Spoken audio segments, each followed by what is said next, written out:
Hello, everybody. Welcome to my new podcast series. This one is a series about cancer. So, I just completed a four-part series on inflammation and its relationship to chronic diseases of aging, like heart disease, strokes, uh, brain diseases, and also cancer. But I wanted to do a series that focused in on cancer specifically, since that's a lot of people have quite an interest in this one because it's so terrifying. And we'll talk a little bit actually about why cancer is more terrifying than other illnesses that people are subject to, other chronic diseases of aging, including ones that actually kill more people than cancer do. But I think if I were to just leave it to you to answer that question for yourself, you'd probably be able to come up with an answer, which is not just that cancer is terrifying because it's potentially fatal, but there's other reasons why it's terrifying. So we'll circle back to that. But before we move on with this, I'd like to talk about some myths associated with cancer, some things that people tend to believe which just really aren't true. The first one is that cancer is a new disease. It's a disease of modern times. And what is true is the incidence of cancer is higher now than apparently it used to be in humans, but it's certainly not a new disease. We have ancient mummies that were mummified 5,000 years ago in ancient Egypt. The ancient Egyptians mummified people as part of their normal burial practice, and as part of that practice, they would remove the internal organs from people and put them in urns and put in preservative chemicals that would sort of keep the organs intact in the urns. And then the rest of the body, they would wrap in linen soaked with preservative chemicals to mummify the body. And they were very good at this. So we still have a lot of mummified remains from 5,000 years ago in ancient Egypt, and a significant number of those mummified remains have tumors, which we can see for example, when we X-ray or do MRIs on mummies, which we certainly have done, we can see tumors, and sometimes in the organs in the urns that have been preserved, we can see tumors there too. So cancer was certainly known to the ancient Egyptians, and we're talking 5,000 years ago now, so again, not a new disease. Cancer has probably been around as long as humans have been around. And it's not just humans that get cancer. Most animals are subject to tumors and get cancers. Nowadays, certain animals are very prone to tumors, like dogs, for example.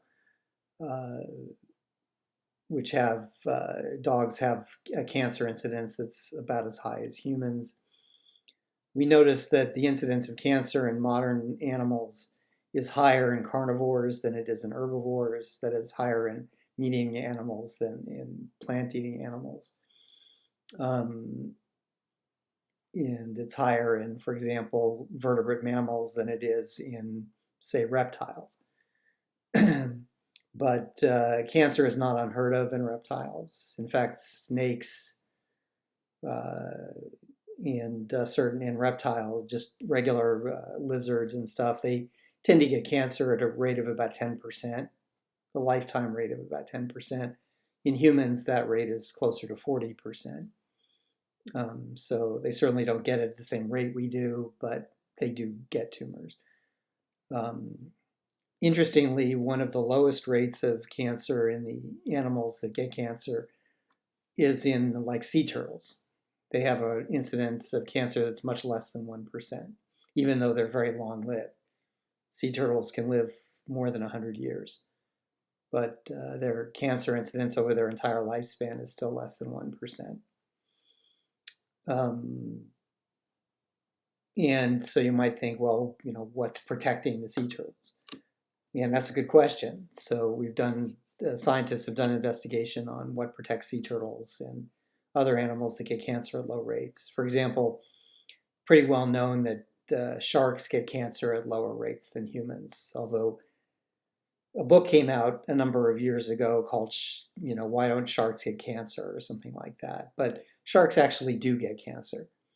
So it's not true. The premise of that book was that sharks don't get cancer, and it was the cartilage that protected them. And so people started taking shark cartilage to try to protect themselves from cancer. But sharks actually do get cancer, and they can even get cancer in their cartilage. Their rates are certainly lower than humans, probably as far as we know. It's hard to tell with sharks because we don't usually follow them their whole lives. People don't usually keep pet sharks, but it looks like their lifetime incidence is somewhere between 1% and 5%. So it's pretty low compared to us, for example, but certainly not unheard of in sharks. And by the way, shark cartilage does not protect humans from cancer.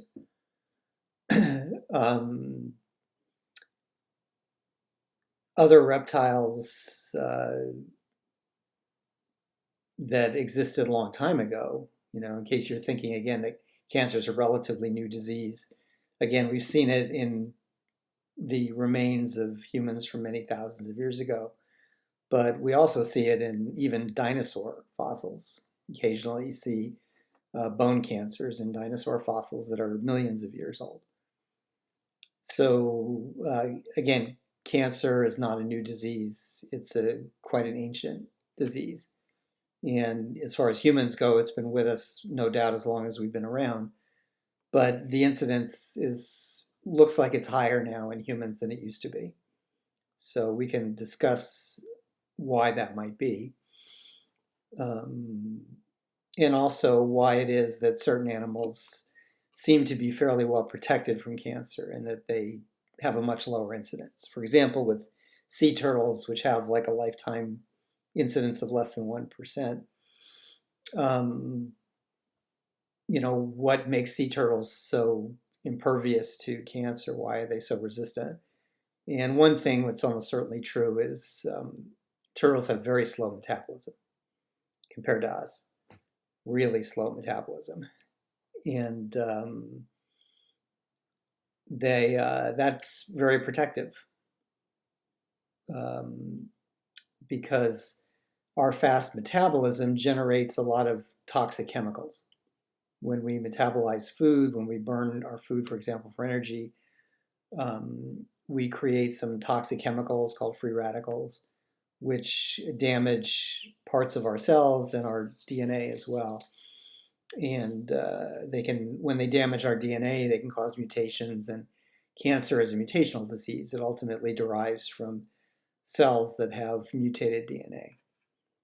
So animals that have slow metabolism, they generate much less free radical toxins, and so less DNA damage. Also, a lot of animals have more protective,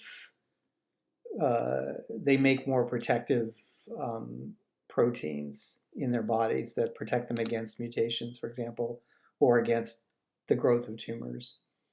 Some animals even have really good immune systems, better than ours, that are good at surveilling and searching for cancers and wiping out cancers before they become a problem. So for some animals, for example, have multiple copies of what are called tumor suppressor genes, genes that make their cells resistant to cancer.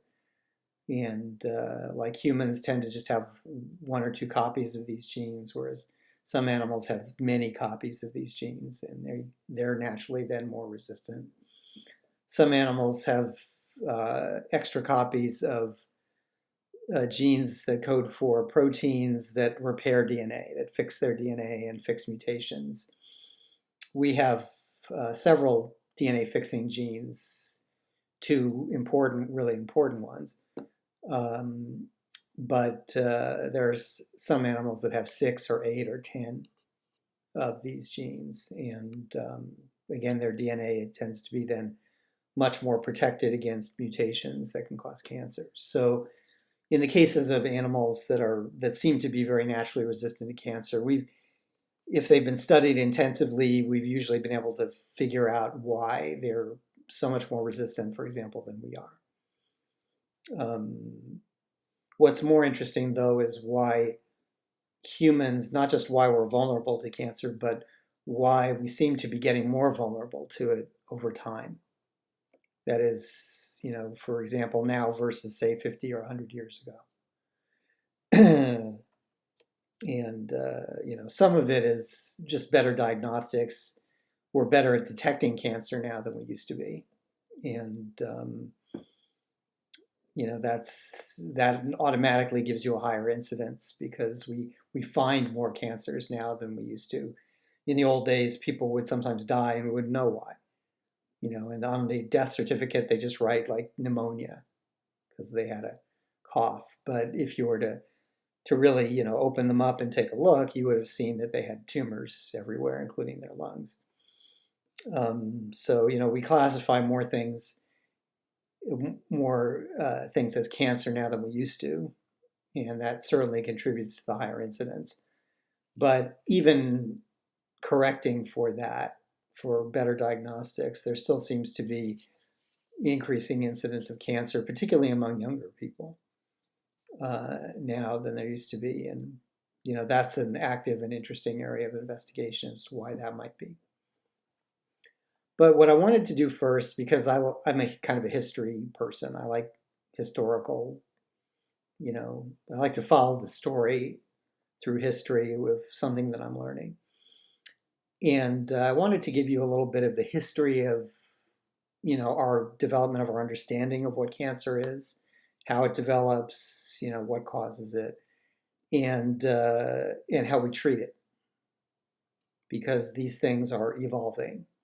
Our understanding of cancer, particularly over the last 20, 30, 40 years, has really increased tremendously, and that's allowed us to come up with better, more focused treatments for cancer than we had previously.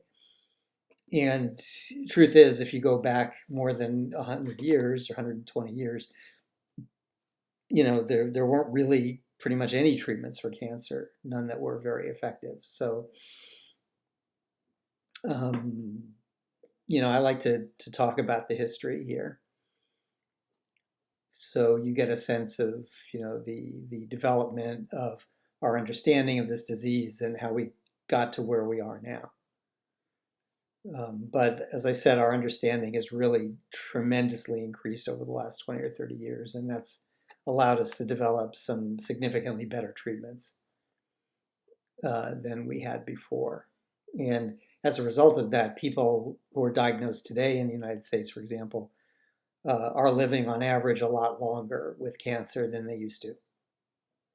50 years ago, after a cancer diagnosis, I can't remember exactly what the number is, but I think the average person probably lived maybe 6 months post-diagnosis, and now it's years post-diagnosis. And again, that's a result of our better understanding and leading to better treatments. Okay, so let's talk a little about the nature and existence of cancer and how we know what we know. And then we'll circle back to treatments for cancer and why cancer is such a terrifying disease for most people. Okay, so again, we're going to go back to the ancient Egyptians, again, 3000 BC, which is 5,000 years ago, 3,000 years before Christ. Christ was around 2,000 years ago, so we're talking 5,000 years ago. Because the Egyptians mummified their dead, that was just part of their normal burial ritual. We have a lot of Egyptian mummies that have been preserved, pretty well preserved, and whose bodies we can still see and examine. And also, we know from writings at that time that the ancient Egyptians were very good. They were very curious, very, scientifically as up to date as you could be at that time. And because of their burial practices, they knew a lot of things that weren't really known in a lot of other cultures. For example, they knew that the internal parts of our bodies, what we call our organs and tissues, were pretty much the same from person to person. That is, if you looked at a person internally, one person looked a lot like another person. And even men and women looked pretty much the same. Most of their body parts were the same, but there were some, obvious differences in the reproductive organs. But other than that, the heart, the lungs, the livers, the kidneys, the brain, looking pretty much the same. Bone structure, the skin. So the ancient Egyptians were the first ones to realize, A, that we had these internal body parts that clearly were, doing something, although they didn't know what they were doing because they were only looking at them in dead people. But they knew that the parts were there, and they knew that the parts were the same from person to person. So the ancient Egyptians, knew that internally we were very similar to each other, and they were very curious about what these parts might be doing. They did some speculation, but because they couldn't see the parts in action in a living person, they didn't really know. But they were the first ones to name internal body parts using their words, not ours today. And they were the first ones to identify internal body part differences between men and women, not just the obvious external stuff, but internal parts that were different as well. They were also the first ones to identify tumors, which are, balls of extra tissue that could be found in certain body parts, all the way from the skin and the breast to internal organs. They knew that these balls of extra tissue were bad. They associated them with disease because the people who had those balls of extra tissue, they tended to die younger than the average person at the time. Of course, back then people didn't live very long, but the people with these balls would die even younger, and usually relatively soon after the balls became visible, like say in the skin. So they knew that there was something bad about them. And that's why the ancient Egyptians were the first ones to actually try to treat cancer. But we'll talk about that in the treatment section next. Now, the truth is, not a lot more was learned about cancer for the next, say, 4,500 years. So the ancient Egyptians saw these tumors externally, internally, and other cultures too could see external tumors that appeared in the skin, breast, eye. These were visible. They, again, were associated with bad stuff in most cultures, but, they didn't really know what they were or how they developed or how to treat them. Again, the ancient Egyptians did try to treat them, but most of their treatments were not effective. So in order to really get treatments going, we had to develop several technologies.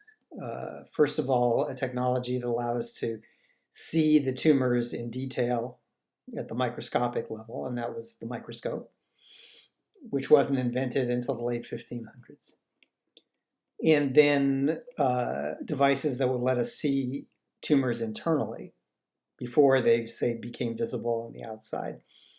And so we could see tumors in internal organs, and that was the first device that let us do that was the X-ray machine, which was invented in the late 1800s.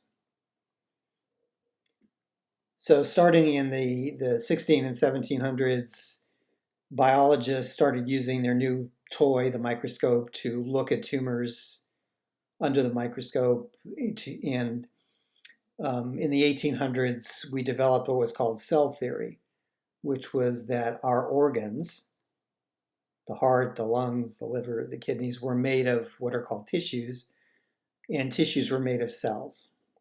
And cells were these little tiny structures that we could really only see with a microscope, which were surrounded by a membrane, a barrier, which separated the inside from the outside. and internally had a central area where a chemical called DNA was found. And then between that area and the external membrane, there were a number of other structures inside, which clearly were doing jobs because they were similar in all cells. But it took us a while to figure out what they were doing. So, by the early 1800s, we knew that tumors were cellular.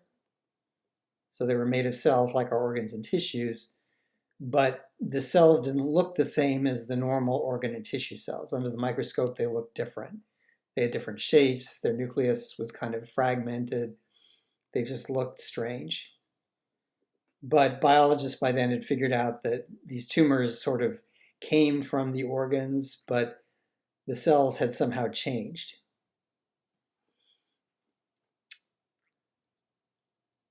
Now, we obviously couldn't treat internal cancers until we could see them and until we could essentially cut people open and keep them alive. That is, do internal surgery. And we couldn't do internal surgery on people really until the mid-1800s.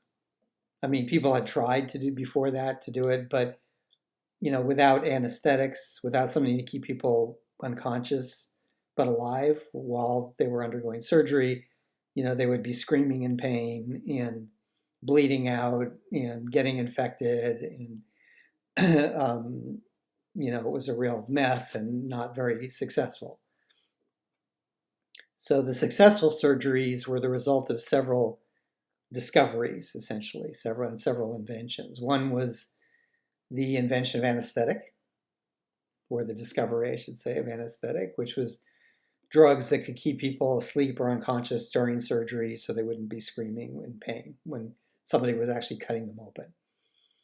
And then blood transfusions so that the blood that they were losing through the surgical wounds could be replaced. And also the development of what's called sterile technique, which means the understanding that infections could occur in open wounds, and that there were ways to minimize the infections of open wounds by using anesthetic in the wound and wearing gloves and masks when you were doing surgery. That's called aseptic or sterile technique. And that also was developed in the late 1800s. So the next sort of big revolution in cancer came in the late 1800s with our understanding of cancer as a cellular disease. That is, a disorder of body cells. And by then we had developed cell theory, which was that the idea that all of our organs are made of cells, that cells themselves have little organs inside them which we call organelles, which means little organs of the cell. That if these got deranged in certain ways, you could develop tumors. We also developed the idea that cells were living things because they did what living things could do. They fed, they ate, they breathed, they could reproduce under certain conditions. Cells could make more cells. So because they could do the things that living things needed to do, we realized eventually by the late 1800s that cells were actually a form of life. So we are made of trillions of cells, and each of our cells is a living thing. So technically, large critters like ourselves are actually colonies of smaller critters, colonies of cells. But in certain cases, our cells could get deranged, and that's what would lead to cancer. So all of that sort of knowledge was developed in the mid to late 1800s, the early 1900s. And along with that, at the same time, we were developing techniques that allowed us to do surgery relatively safely. Transfusions, anesthetics, sterile technique.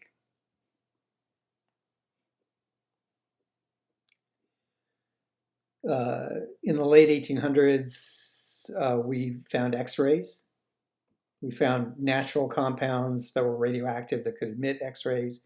We developed machines that could emit X-rays.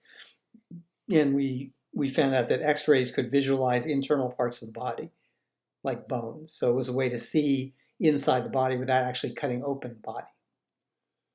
And often you could see tumors internally on X-ray without opening somebody up. So you could tell if they had cancer, if it had spread around without opening them up. And that was a real revolution in this. Some of you may have heard of Marie Curie, Madame Curie. She was one of the discoverers of radiation, radioactive materials, and X-rays.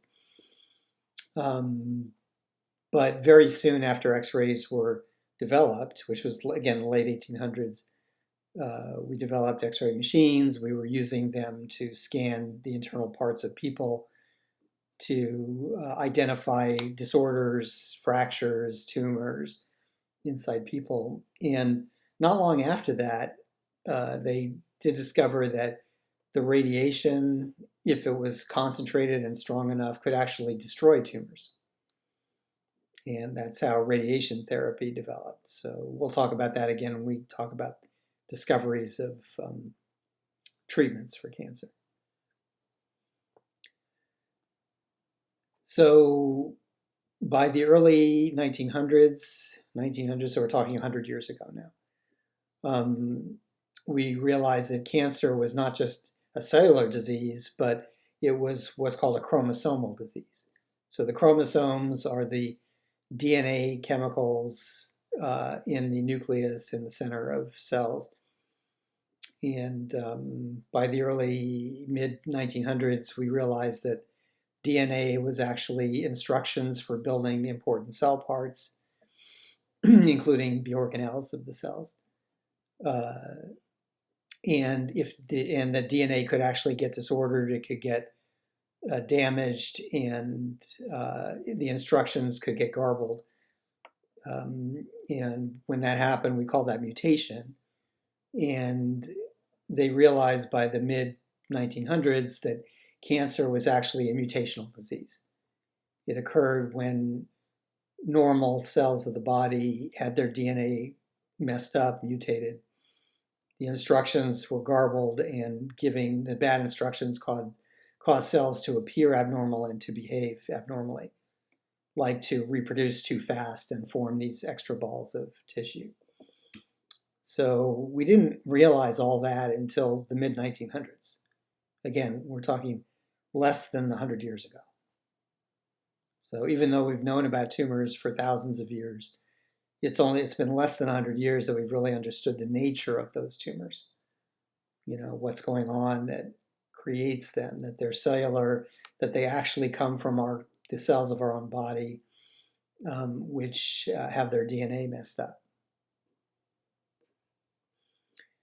Then in the late 1900s, as we got better at studying DNA and the instructions contained in DNA, we discovered that there were certain sets of instructions in DNA that had to be messed up in order for a cell to turn cancerous.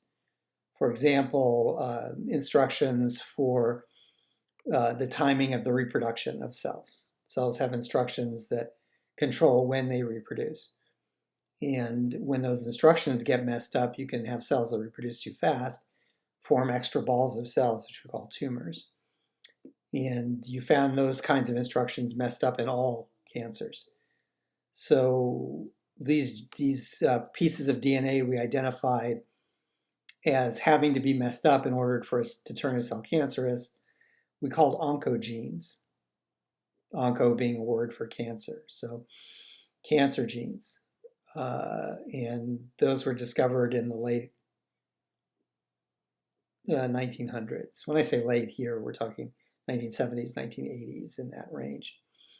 They discovered oncogenes, which were basically genes that, if they got messed up, could turn a cell cancerous.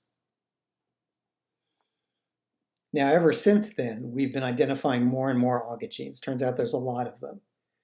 And And different cancers can have different oncogenes messed up. So there isn't just one way to get cancer. There's lots of ways to get cancer. You can have, but it does take many genes in the same cell, many oncogenes in the same cell, getting messed up in order to turn a cell completely cancerous.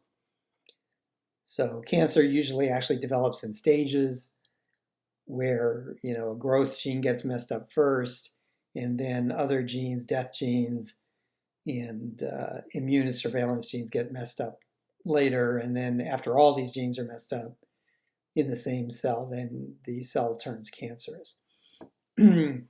So cancer is not a disease that develops like overnight. It's not like getting an infection where, one day you're fine, next day you're really sick.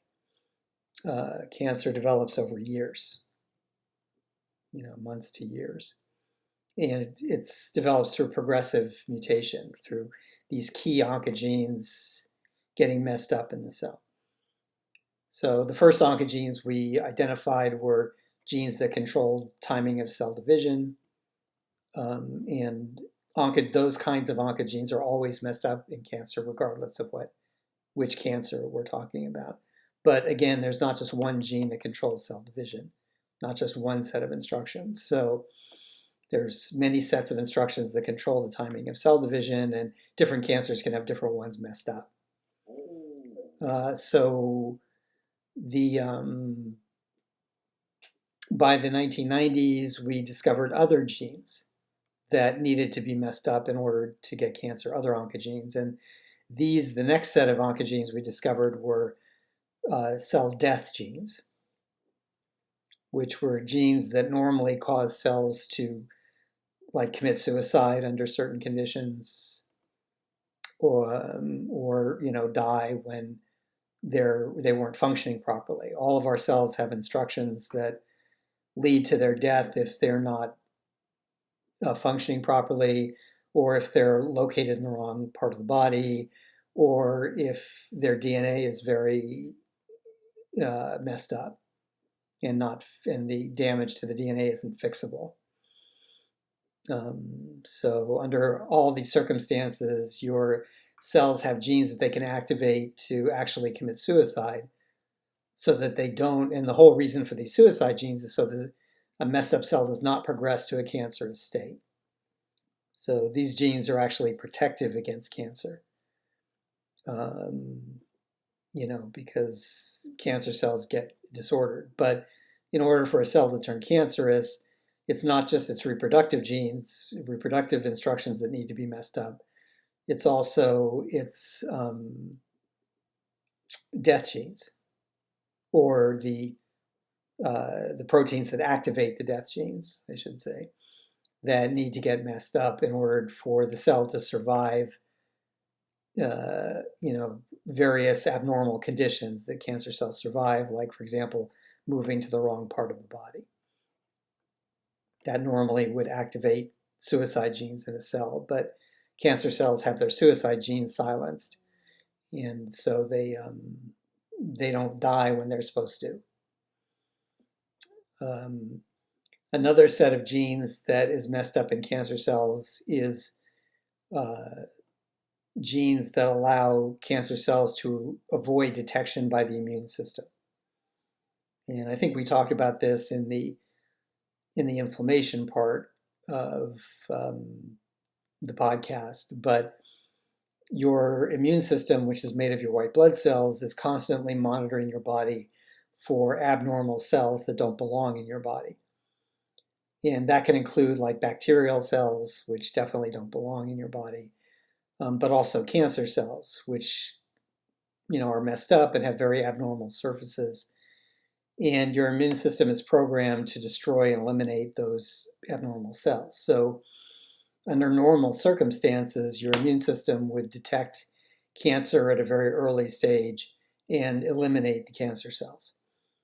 And there's evidence that in most cases, your immune system does that the average person actually gets cancer multiple times in their lives, especially as they get older, but their immune system usually just eliminates the cancer before it becomes a problem. So cancers that do become a problem they have ways of avoiding detection by the immune system. And so mutated genes that allow cancer cells to avoid immune detection are also part of the repertoire of, oncogenes, cancer genes.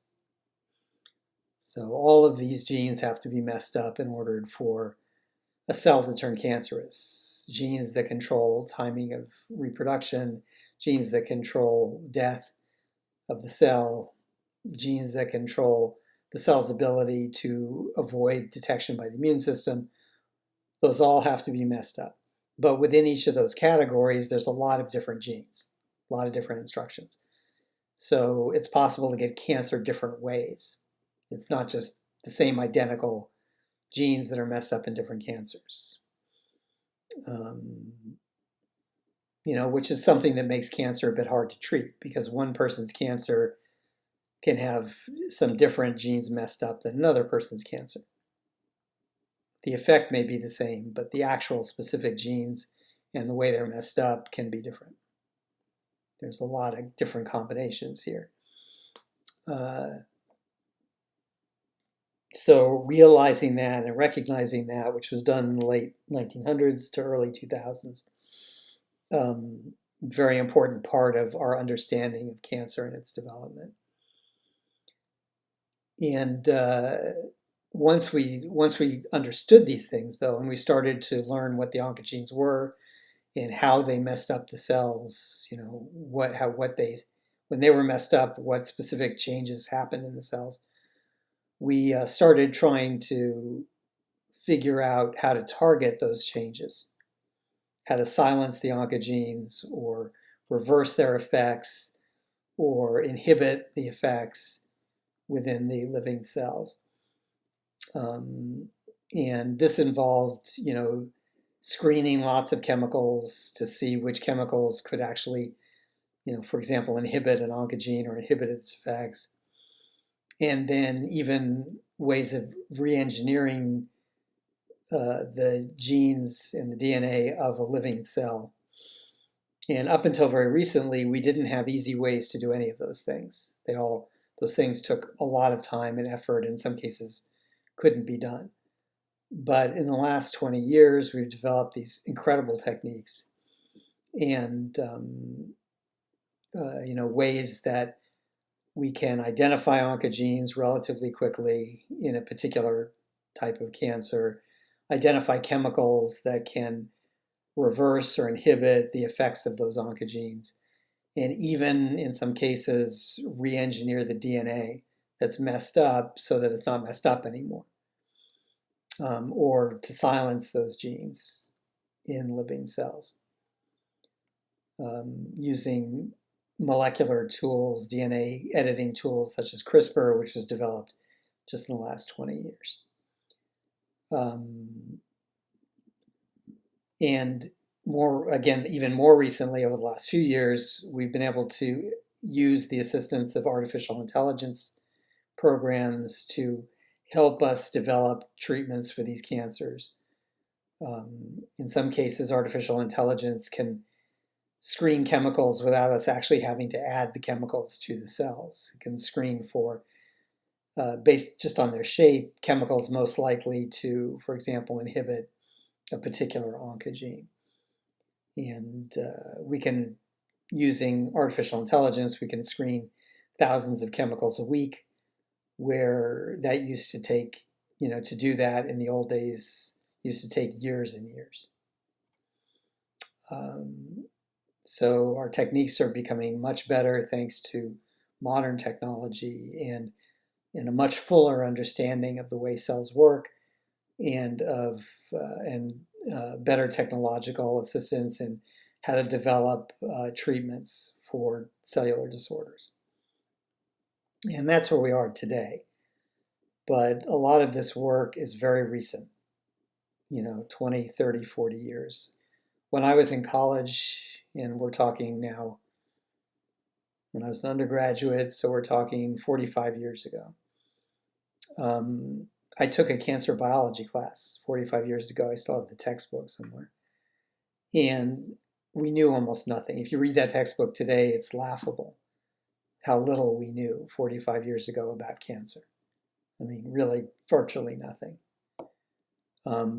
compared to what we know now. So, 45 years ago when I was in college, we didn't know enough about oncogenes, about DNA, about cellular structures, about cellular functions to create any useful information from the tumors that we could remove from the body. But now we do. We can now examine a tumor on the cellular and molecular level, see what's going wrong with that tumor, which oncogenes are activated, what chemicals might inhibit those oncogenes. And we can do that all relatively quickly, say in weeks or months, compared to the decades it might have taken, 40 years ago. So, it's really been a very rapid evolution of our understanding and of biology itself over the last few decades that has led us to this point, where we can actually design, almost on an individual level, treatments that could be more effective for one person's cancer versus another person's cancer. But this is how we got here. It was a series of steps and a series of developments that led us here to really understanding the nature of cancer at a fundamental genetic and molecular level. Another interesting bit of historical fact is our history of treatments of cancer. And again, this began with the ancient Egyptians because they were the first ones to really identify these tumors due to their practice of mummification of the dead. They recognized that tumors were bad things. And so when tumors appeared superficially, like near the surface of the skin or broke through the surface of the skin or were on the surface of the skin, they wanted to try to get rid of them. So at first they developed what were called poultices, which was basically linen cloth soaked in what they considered to be soothing chemicals for the body. We would call them anti-inflammatories today, things like honey or beeswax, or various types of fats. And they would take these linens that were soaked in these things and they would apply it to the tumors to try to make the tumors regress and disappear. They almost never worked. So they weren't particularly effective. When the poultices didn't work, because poultices did work for a lot of things. They worked, for example, for infections in, open wounds and stuff. They were very good for those, but not for these tumors. They didn't seem to work. So after that, the ancient Egyptians tried more extreme things. They tried literally cutting out the tumors, but again, they didn't have surgical techniques. There were no anesthetics, no sterile technique. So when they tried cutting out superficial tumors, usually the end result was some massive infection that, could kill somebody. And of course, the process of cutting it out was agonizing for people. They also tried, by the way, putting hot pieces of metal into a superficial tumor or something that was just under the skin. When there was a lump under the skin that was pushing out the skin, they would take a hot piece of metal and put it through the skin into the tumor. And interestingly, sometimes that helped. It made the tumor shrink. It was, again, agonizingly painful. And it almost was never curative. That is, for a while it could make it better, but then it would come back and get worse again. So that was our treatments up until relatively modern times. The ancient Romans, back in the time of Christ, also tried to treat tumors in a way that was similar to the ancient Egyptians. They had access to the ancient Egyptian writings, and they would try surgical interventions. They would try burning. They had about the same results as the ancient Egyptians did, which was, not very good. So again, it took the discovery of germs, that there were invisible germs that could be spread into a wound. It could cause massive infections, things like bacteria, which until the invention of the microscope, nobody knew existed. And from that, they developed sterile techniques, which allowed for surgeries to be done without the agonizing pain, and for people to be able to recover reasonably well without a massive infection. So at that point, starting in the mid-1800s, they started to use just surgery to try to deal with tumors. And in the surgeries, they would open people up and cut out their tumors, the tumors that they could see, which again would often help for a while, give people some relief for a while, maybe have them live a bit longer. But again, the things would generally come back and get bad again, and that would be it. There were a number of discoveries in the 1700s and 1800s that were very curious.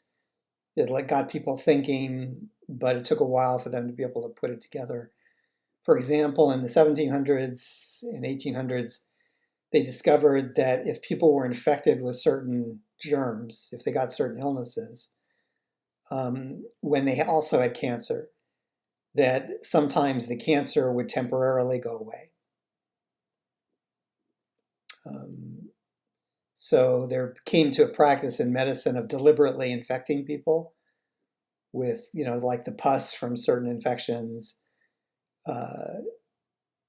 in order to shrink their tumors if they had tumors. And sometimes that worked. We know that now because, first of all, these infections activate the immune system and help the immune system rid the body of cancer. They didn't know that back then, but we know that now. These infections can actually help the immune system recognize the tumors and destroy them. And also, there are actually certain viruses that preferentially, and bacteria too, that preferentially attack tumor cells and destroy them. So, there were real biological reasons for these infections helping with cancer. But people first noticed that like in the 1700s. That was sort of the earliest reports in medicine of, people getting infections and those infections actually shrinking their tumors. Then in the 1800s, they discovered something else, which was what we now call hormone-sensitive tumors. They discovered, for example, that if a woman who had breast cancer she had tumors in her breast, if she had her ovaries removed, the tumors would shrink and generally wouldn't come back for quite a while, maybe years. So they realized that they could actually treat breast cancer through ovarian removal. And then later they realized with men with prostate cancer, they could treat them with castration. That is, if they remove their testicles, same thing, the cancers would stop spreading and would seem to go dormant for a while. So that's what we call hormone responsive or sex hormone responsive tumors. There are some tumors of the sex glands, that require sex hormones in order to really grow, at least in the early stages. And so we still have treatments for those which involve blocking the hormones. We don't castrate people anymore, but we have chemicals that can block the effects of sex hormones or prevent the sex hormones from being made. And we still use those as primary treatments for these hormone-dependent cancers like breast cancer and prostate cancer. Then again, in the late 1800s, we discovered X-rays, which could visualize tumors inside the body. But then in the early 1900s, we discovered that concentrated radiation and X-rays could actually shrink tumors, and in some cases make them disappear. So that's when we developed what's called radiotherapy. Before that, the only real treatment for most cancers was surgery, although sometimes they would infect people or castrate them as a treatment. But now in the early 1900s, we found a new kind of treatment, which was radiotherapy, which was focusing strong radiation on the tumors to make them shrink. Unfortunately, of course, strong radiation destroyed healthy tissue as well. So it was a pretty brutal treatment, but it could, in some cases, lead to remissions of the cancers. And then in the mid 1900s, talking 1940s now, we discovered that there were certain chemicals that you could give people. They were mostly like really toxic chemicals that could shrink their tumors if they had cancer. First one discovered was nitrogen mustard, which was a poisonous chemical from World War I. It was used in chemical warfare in World War I. But they discovered that if you gave people a dose that was less than lethal, that wouldn't kill them but would make them sick, that it could actually shrink tumors inside their bodies. And then they found other chemicals which weren't quite as toxic, which could also shrink tumors, like methotrexate, like colchicine from plants. Now, these chemicals were also toxic, but they were a bit less toxic than the chemical warfare chemicals that were used originally. They were good at shrinking tumors. So up until the late 1900s, this was the state of play that we had. We had toxic chemicals that could shrink tumors. We had strong radiation, which was also toxic, that could shrink tumors. We had surgery that could remove tumors. And in some cases, we could shrink like hormone-sensitive tumors by castration. So these were our treatments up until the late 1900s. The problem, of course, with all these treatments is they were brutal treatments. Surgery can be brutal, particularly if you have to remove a lot of different tissue from different areas. And if somebody's cancer had spread already, surgery wasn't likely to cure them, although it might give them some extra time. Radiation had the same disadvantages of surgery, except it was more toxic to the body. And then these toxic chemicals had the advantage that they could actually shrink tumors all over the body, even ones we hadn't visualized yet, but they were toxic and made people very, very sick. And that's really, I think, the reason that people are so afraid when they get a cancer diagnosis. It's less about the lethality, the fact that the cancer might kill them, because a lot of diseases can kill you. And we're not as scared of them, like heart disease, for example, which kills more people than cancer does every year. But people don't tend to be as scared of it. And I think the major reason for that is that we associate cancer not just with death, but with the illness caused by the treatments for cancer, that the treatments tend to make us very sick. And so we can ask, first of all, why? And then we can start talking about newer treatments that don't make us so sick and why they don't. But I think it's the debility of the illness, the pain of the illness and the disability of the illness that's caused by the treatment for cancer that makes us so afraid of cancer. Imagine a world where cancer existed and treatments existed that were just as effective as the treatments are today, except that they didn't make you sick. There was no illness, no discomfort associated with the treatments. They weren't any more effective than modern treatments, but there was no discomfort associated with them. I think people would be a lot less afraid of cancer and cancer diagnosis, even though, they wouldn't have any better chance of survival. But the fact is that conventional treatments for cancer are mostly brutal and make people quite ill.